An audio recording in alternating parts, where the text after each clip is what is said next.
અત્યારે વાગી રહ્યા છે સવારે 9:30. હું નીકળી ગયો છું માલવણ મહાદેવ, ત્યાં હરહરિદાસ બાપુ જે અમારા ગુરુ છે તે ગુરુ વંદના કરવા અત્યારે ગુરુ પૂર્ણિમાના દિવસે આજથી બ્લોગ સ્ટાર્ટ કર્યો છે. ગુરુજીના આશીર્વાદથી અને તમારા બધાના સપોર્ટથી આપણે માલવણમાં અત્યારે પહોંચી ગયા છીએ.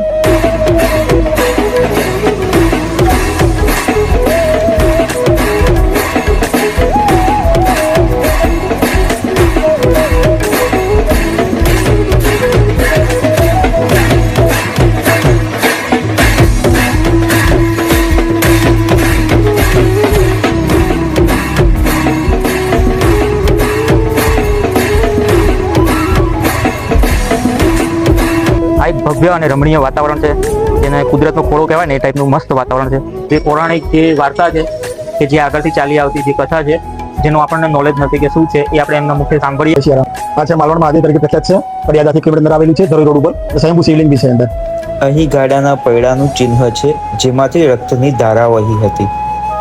આ તુનાની બી 500 વર્ષ ઉપર થઈ ગયા છે. અખંડ ધૂનો ચાલુ છે. ઠીક છે, ધૂનો બંધ રહ્યું નથી. તમે જો કોઈ મનોકામના રાખો પૂર્ણ થાય આપની મનોકામના.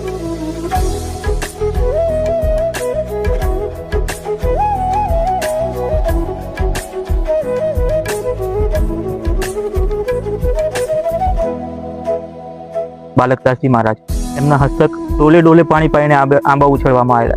એટલે હમણાં આની અંદર એમનું પ્રેમનું સિંચન છે ને સરસ મજાનું સ્થળ છે. તો એકવાર અવશ્ય મુલાકાત લેવી અને આવા રમણીય વાતાવરણનો એકવાર લાભ લેવો. જો કોઈ ટુરિસ્ટ હોય અને ફરવા આવ્યા હોય એના માટે સરસ મજાનું સ્થળ છે. તમને બતાવું અત્યારે આ મંદિરનું પ્રાગટ્ય છે, ગૌશાળા છે અને આ જે અહીંયાના સંત થઈ ગયા ને મોટા મોટા એ લોકોની સમાધિ છે. સમાધિના આ તમે દર્શન કરીને સરસ મજાની પિકનિક બનાવી શકો એ રીતનું સ્થળ છે. ગૌશાળા છે અહીંયા તમે આંબાના ઝાડ નીચે જુઓ, અહીંયા એકદમ રમણીય વાતાવરણ. કંઈ બી તમે બેસીને બધી એક્ટિવિટી કરી શકો છો જે પોઝિટિવ છે મંદિરને લગતી. એટલે એકવાર અવશ્ય મુલાકાત લેવી. જય શ્રી કૃષ્ણ, રાધે રાધે. અત્યારે આપણે જઈ રહ્યા છીએ મારા ગુરુજી પાસે, શ્રી નરહરિદાસ બાપુ, જેમને મળીએ આપણે અને થોડી એમની મુખવાણી સાંભળીએ. જય રામ. માલવણ મહાદેવ મંદિર, ગૌવાવ નદીના કિનારે સુંદર વચલ રમણીય સ્થાન. આ સ્થાન વર્ષો જૂનું સ્થાન છે. આનો ઇતિહાસ એવો છે દંતકથા પ્રમાણે. એ બાજુમાં સવાસલા અત્યારે જે ગામ આવેલું છે ત્યાં કેસરગઢ ગામની વસ્તી, કડવા પાટીદારની વસ્તી રહેતી હતી. એ વખતે આ કોઈ ગાડા માર્ગ હશે ત્યારે એનો જે અત્યારે જે શિવલિંગ છે, મેઇન સ્વયંભૂ શિવલિંગ છે, શિવલિંગ ઉપરથી ગાડાનું પૈડું નીકળતા રક્તની ધારા એમાંથી વહેતી થઈ.